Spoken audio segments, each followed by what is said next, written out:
It's a great honour to join you here today for this Sir Ryder inaugural lecture. I want to start by paying tribute to the work that Sir Ryder does, the pioneering work, the trailblazing work it does, and indeed to the work that many of you are doing in your respective organisations. You have great responsibility, and many of you are exercising that responsibility in inspiring ways. So I salute and thank you. My starting point tonight is that I think we can all agree that health and ill health are equality and human rights issues. They're not separate from equality, they're not separate from human rights. Human rights and equality impacts upon the delivery of healthcare and end-of-life services. And it's very, very important that we not only have the commitment to equality and human rights in end-of-life care, but that we make sure that reality is a fact, that it's not just fine words, but it is delivered in the daily life and experience of people who we care for. The real indicator of human rights in end-of-life care is not the fine sentiments, the fine policies. It is the actual results. And where there are disparities and divergences in health and ill health, in end-of-life care, then that means we have a problem. We are failing people who need and rely upon us. So we need to find ways of addressing those shortcomings, not to blame or to point the finger, but just to deliver an even more excellent standard of service. And today what I'd like to do is address the specific needs of LGBT people when it comes to end-of-life care. I'm sure you all agree, and it's one of your lodestars of your work, that how we treat people who are dying is not only a test of our understanding, acceptance and compassion, but also a test of our conscience and ethics. Becoming seriously ill and knowing that you are dying is distressing enough without the added stress of worrying that your carers may not accept you if they know that you're lesbian, gay, bisexual or transgender. And this fear of homophobic prejudice, rejection and neglect is very, very real among older LGBT people. And it continues to diminish their lives. Not just actually in the end-of-life situation, but in the lead up to it. The knowledge that they will at some point be dependent upon end-of-life care services, and the fear that they won't get the fair, equal, dignified care that they want and deserve. So terminally ill LGBT people often feel doubly vulnerable on account of their illness and also on account of homophobia, biphobia and transphobia.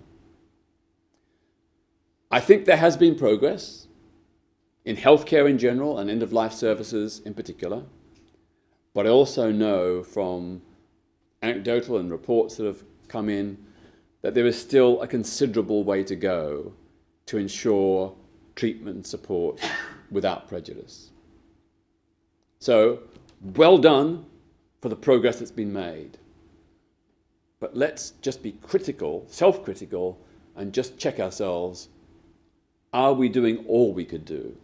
Is there more that we could do to make this service open, accessible, and embrace LGBT people? I think many of you will be familiar that there is often assumptions made about people's sexuality and gender identity. I've heard so many reports of people going into hospital or care homes or hospices, and the assumption of the staff is that they are heterosexual.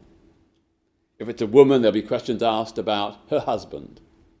If it's a man, there'll be questions asked about his wife. And for LGBT people prior to same-sex marriage in 2014, that wasn't even a starter question. They couldn't get married. So checking our assumptions, not making assumptions about people is a very good way to start. There's also the issue that LGBT people continue to be at risk of being let down by end-of-life services. Not all, but some. And some of you may have seen the various reports that have been done by LGBT organizations on this issue over the years. And, we're glad to see that improvements are and have been made. But so often the response from older LGBT people, particularly those terminally ill and in care services, is they haven't got the kind of support that they expected, that they feel very, very vulnerable. It's true that there are some great service providers, but it's also true that some LGBT people say they're not always treated with dignity and respect, particularly in their last dying days. There are an estimated 3.7 million lesbian, gay and bisexual people in Britain, and at least 12,500 trans people. Approximately 22,000 LGBT people will die every year. So this is a substantial number of people who will need the services that you provide, or may need the services that you provide. Older people and those approaching the end of life are amongst the most vulnerable in our society, in a host of ways, including age-related frailty, poverty, and illness. But LGBT older people, those who are terminally ill, face even greater challenges, face even greater risks as they perceive them based on their sexual orientation or gender identity. We need to look at the backstory. So most older LGBT people will have lived through a period of British history where homophobic, biphobic and transphobic discrimination was the norm. Discrimination and persecution was a fundamental aspect of their lives, a damaging, divisive, harmful aspect of their existence. So it's really important to understand their journey up until now in order to understand their current needs, hopes, and fears. You will know that most older LGBT people in this country have spent most of their life as criminals. The law branded gay and bisexual men as criminals, as serious sexual offenders. And indeed, criminalisation only ended in England and Wales in 2003. That's when the last anti-gay laws were finally repealed. A lot of people think that homosexuality was decriminalised in 1967. Not true. That was a very partial, limited decriminalisation. Most of the anti-gay laws remained in place and were not finally repealed until 2003, a mere 15 years ago. In 1989, for example, the number of gay and bisexual men convicted or cautioned for same-sex consenting adult behaviour was nearly 2,000. For the single offence of gross indecency, which is any sexual contact between men other than anal intercourse, nearly 2,000 convicted of that offence in 1989. This is the same offence that sent Oscar Wilde to prison for 3 years in 1895, for 2 years in 1895, and the same offence that sent the great computer genius Alan Turing to be condemned to undergo chemical castration and hormone treatment as an alternative to prison. In the years after 1967, it's estimated that at least 15,000 gay and bisexual men were convicted. 15,000. That's a conservative estimate. And we're just talking about England and Wales, not Scotland or Northern Ireland. Only just last week, I was approached by a man who had served in the armed forces in Northern Ireland. And at the age of 22, the military police discovered some letters that he had written to a person he was in love with. Both he and his partner were aged 22. They were hauled before a court-martial and sentenced to 56 days imprisonment in Colchester Military Prison, plus demotion to the ranks and a dishonourable discharge. That man had great difficulty ever getting another job because whenever he went to an employer, they demanded a reference and it said dishonourably discharged. And when further probed, it said for sexual offences. He's just one of many, many, many. And you've all heard about the government giving a pardon and a disregard for men convicted under historic anti-gay laws. Well, most anti-gay laws are not covered by the pardon or the disregard, including of that particular man. He suffered terribly. He lost his job, his home, because he had military premises. The ruination of his life cannot be underestimated.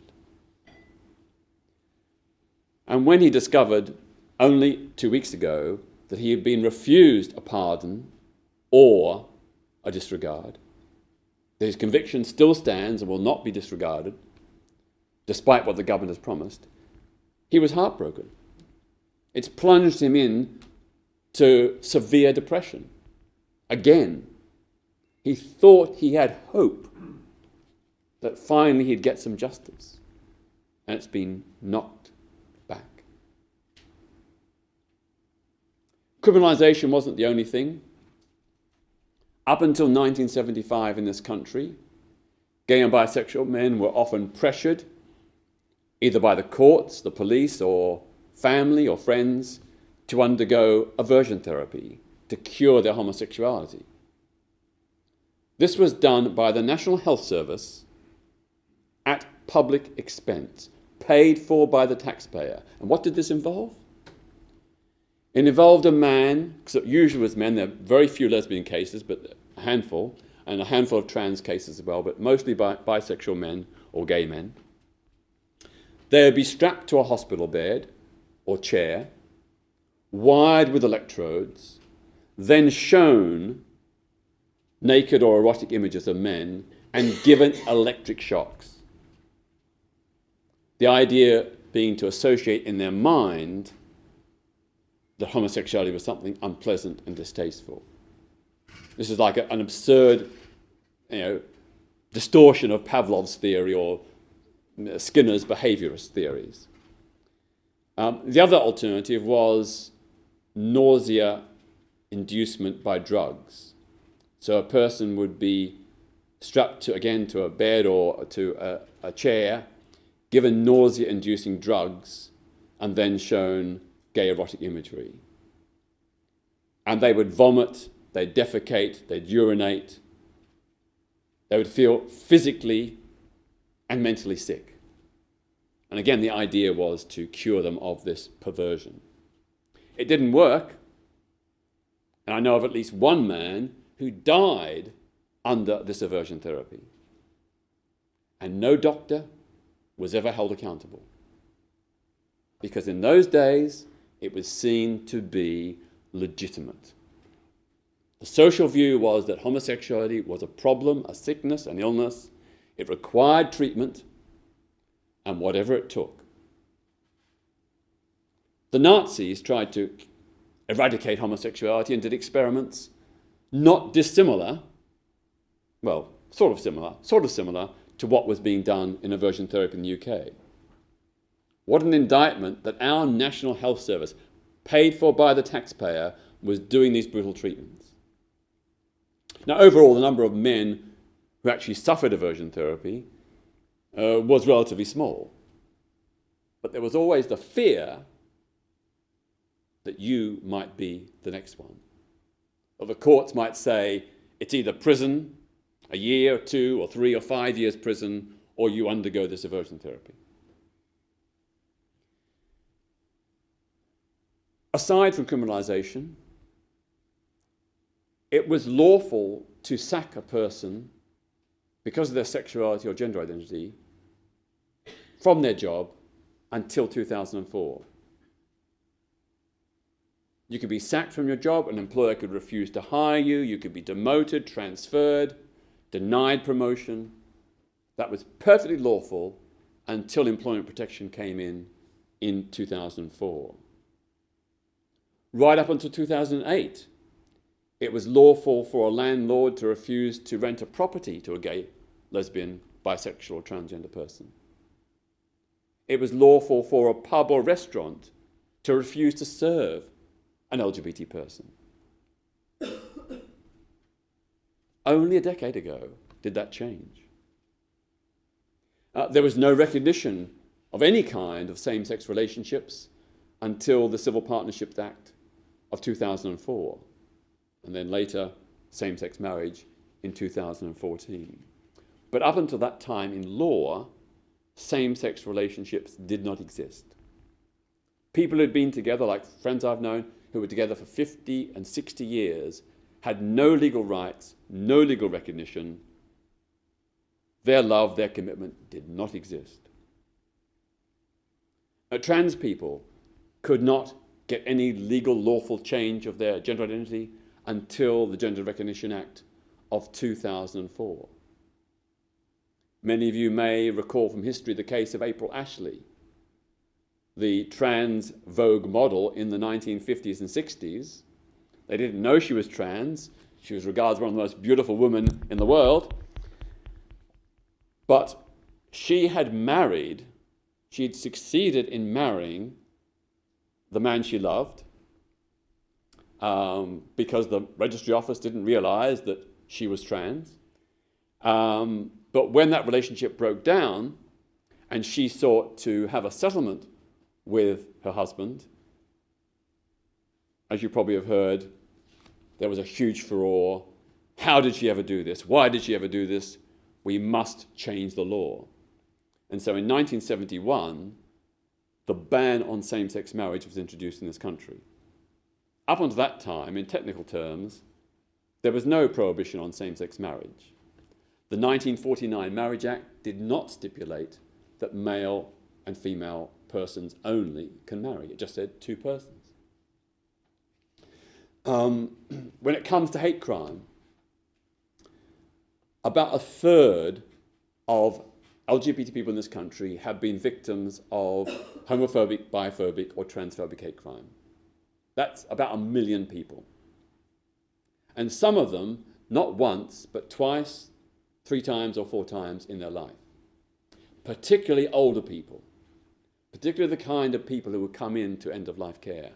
They are more likely to be victims of anti-LGBT violence.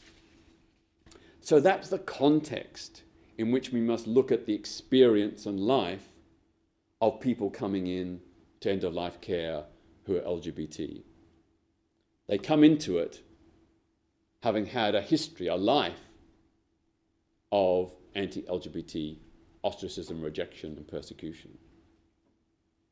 Now, it's true that LGBT people are now much more equal before the law, and that's wonderful. But that does not mean that an older LGBT person will approach these newfound freedoms in the same way as a younger person. They might still be hesitant to disclose their sexual identity or gender identity having had for many years been forced to hide it. They got used to a life of hiding because they feared criminalization, discrimination, rejection by their friends and family. So, after living most or all their lives in the closet, that can't easily be changed, certainly not overnight. Even if people want to be more open, many older people find it very difficult. And it's even harder for them to be out and open when they're dying and feeling vulnerable. In those circumstances, there is an even greater fear about the consequences or potential consequences of being out. Some LGBT people are certainly worried about a service provider's impression of them or view of them. Based on this experience of a lifetime of prejudice, ostracism, and discrimination, they're afraid that perhaps the service provider or individual staff will share those historic homophobic, biphobic, and transphobic views. So they might not want to come out. Well, they might want to come out, but they are too afraid to come out. They may have got used to the closet and the security it offers. We know that there are some LGBT people who've had very good, positive end-of-life experiences. But others have had very bad experiences of dying and bereavement. I think back to a case in the 1980s. I was contacted by a lesbian woman whose partner had just died. She told me the story. They'd been together for nearly 20 years. Halfway through their relationship, her partner developed cancer and went downhill quite quickly. But she cared for her partner for the best part of 10 years. And when her partner finally died, the family moved in, took control of the funeral and everything. She was not allowed to attend her deceased partner's funeral. When the partner had been in hospital, she'd not been recognized as next of kin. The family made sure that she was not. And eventually, because the house they shared was in her partner's name, the deceased woman's family took control and evicted her from the property they shared and took nearly all of their mutual possessions. Now that is an historic example of things that used to go on very, very often. So you can see why people who grew up in that era and heard of those experiences have a lot of reluctance and hesitation. That's why many are reluctant to think about or prepare for this stage of their life, for end-of-life care.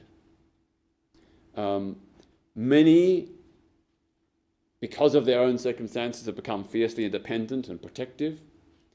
Therefore, they're perhaps more reluctant than the average person to approach care providers for help in planning their last days. And if they do approach end-of-life carers, they don't always feel confident and comfortable. There's great hesitancy there about how far should they go in revealing, if at all. So we need to change that state of affairs so that LGBT people not only know about and access end-of-life care services, but also feel confident in coming forward to access them.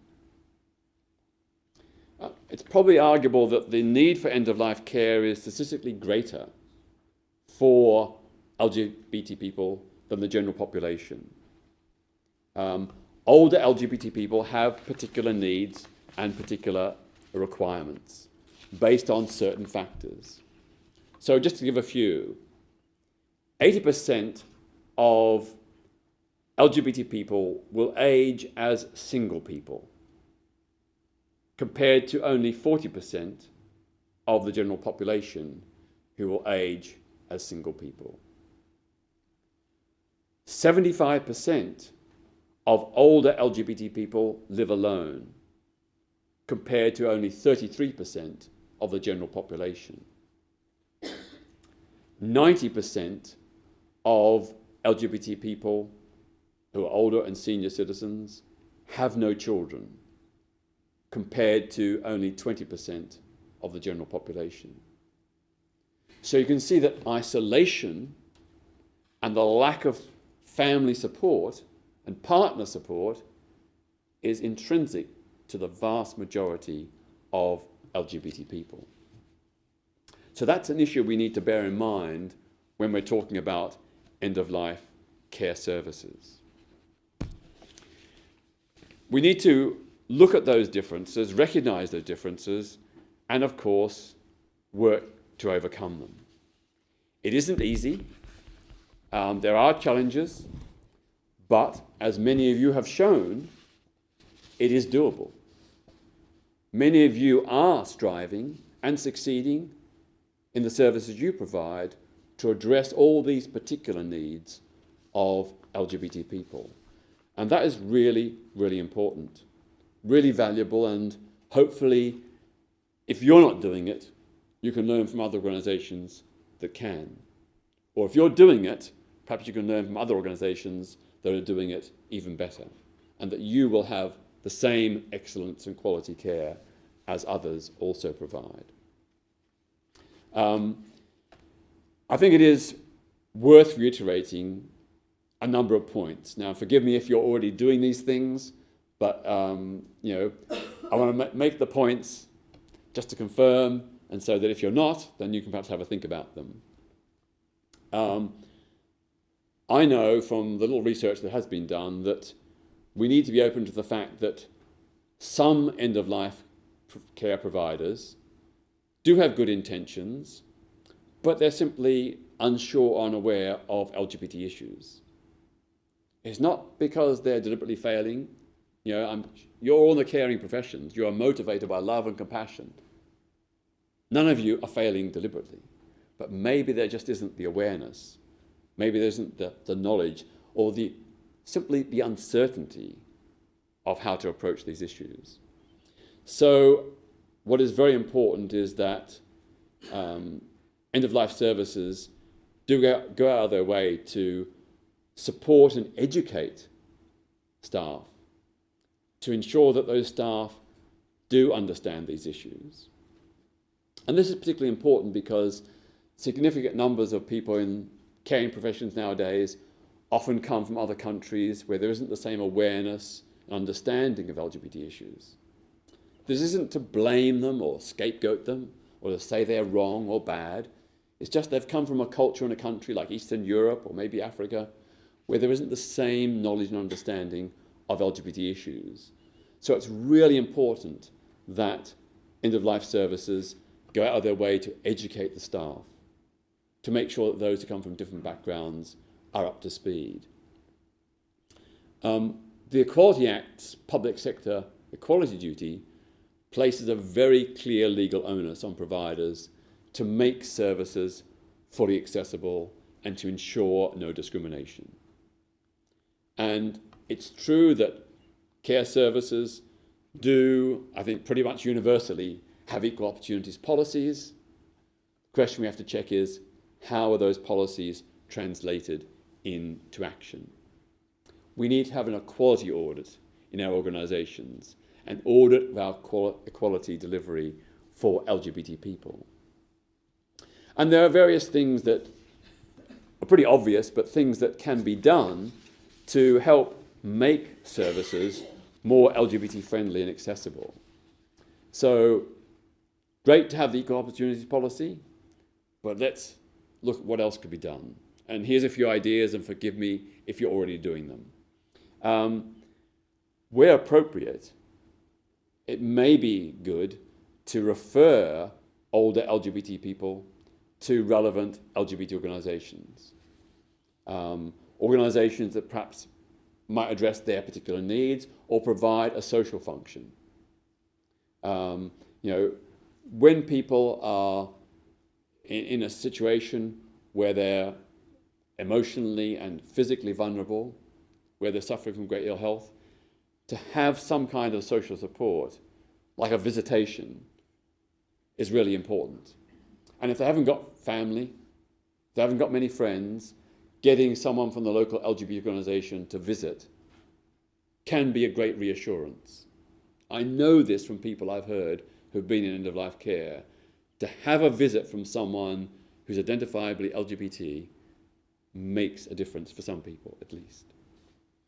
The other thing is, of course, to make visible your commitment to LGBT people through photos that flag up same-sex couples, to have leaflets on display that make it very clear that you are an organisation that embraces sexual orientation and gender identity inclusion. And again, those simple things really make a difference. People will feel valued, accepted, embraced, and comfortable if they can see those visible signals. And the same applies to black and ethnic minority people and others who perhaps have historically been on the margins. To have that representation is a really important signifier. Another thing, I guess, is, I've sort of mentioned it, about staff education. We shouldn't expect and assume that all staff will be up to speed on all these issues. So in-house staff education about LGBT issues is really, really important. And that includes not just perhaps newcomer staff from other countries, but even the staff that have grown up and lived here. Sometimes they're not all up to speed, and the issue about making assumptions about heterosexuality or marriage or whatever, you just need to check all those and give people guidance and help and support so they can do the right thing, which I'm sure all staff really want to do. So that sort of brings me to sort of my closing remarks, which I guess can be summarised that change is not automatic. It takes a commitment, it takes resolve, it takes people like you to say, we are going to make the change. And it can't be secured without the help of LGBT communities.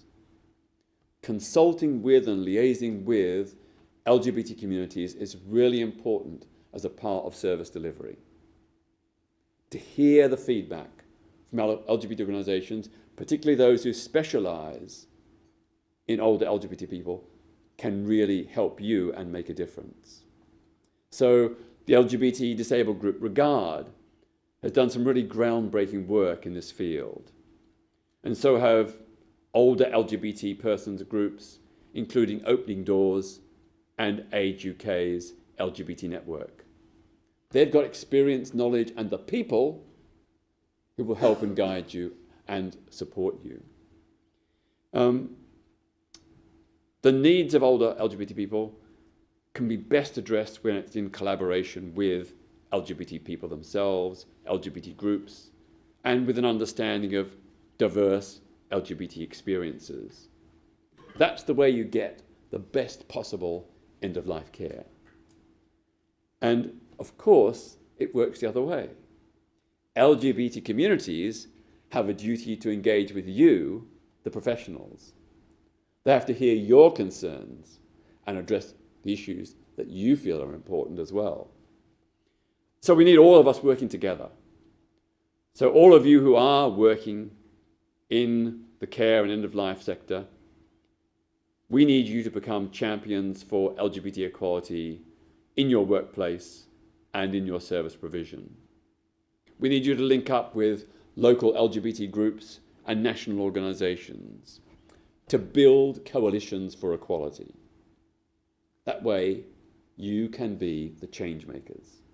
You can be the people that make sure that future generations of older LGBT people, when they come to near end of life, they know and have the confidence and the experience of the best possible care. It's obvious, working together, we are more effective and stronger. So for the LGBT community and the end-of-life community, a combined collaborative effort is the way to go. That's the way we will ensure that in future, LGBT older people in care services and facing end of life will feel confident and will be very, very glad to be a part of the work that you do. Thank you.